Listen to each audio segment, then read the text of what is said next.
Today I'm scraping down these stairs and then I'll wire brush them once I get most of the paint off.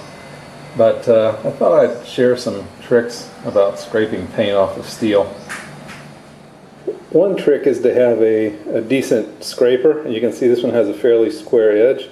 It's been used, but it's not rounded on the end yet, like a butter knife. This is still got a pretty square edge to it. And when you're scraping, you go on one side until it starts to get a little bit dull, then flip it over. And that's the first trick.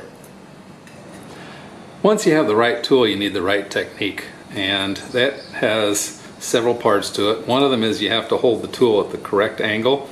If you're too shallow, it'll just skip over the paint and you'll do a lot of work and nothing will come off. If you're too steep, it'll skitter along like that and it just won't do a very good job. So the correct angle is the most important thing. The next thing is you got to hold the paint scraper down at the right pressure. Now you can just hold it back here, or you can put a finger on it, whatever.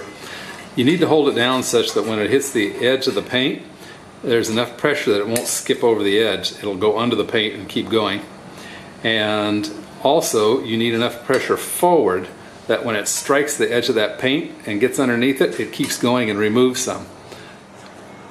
Before you begin, it helps to have a nice square edge, and you can get your fingernail and test it. But if you have a smooth feathered edge, it's really hard to get the paint scraper underneath it, so you want to create a sharp edge, and you can just do that by dragging the edge of the paint scraper through there and creating it's like a little cliff, like a little tiny cliff that you need to get underneath there.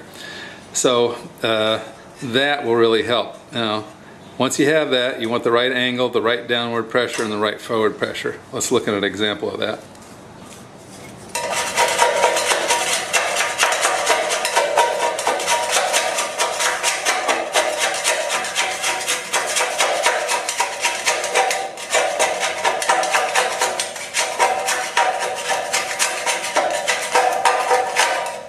You can see when I get it all right, it starts peeling off really fast. So at first I didn't have it right, and then as I got in tune, it starts coming off of there really, really fast. Well, that's it for today. I hope you found it useful and interesting in your home DIY projects.